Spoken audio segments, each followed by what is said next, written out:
রবিবার, রবীন্দ্রনাথ ঠাকুর।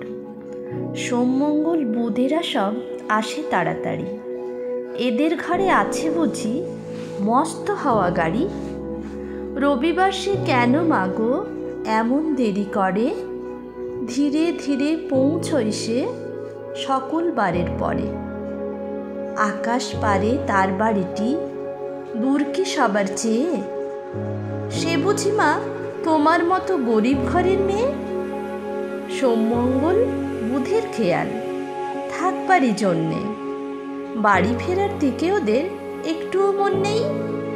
রবিবারকে কে যেন এমন ভীষণ তাড়া করে, ঘণ্টাগুলো বাজায় যেন আধ ঘণ্টা পরে।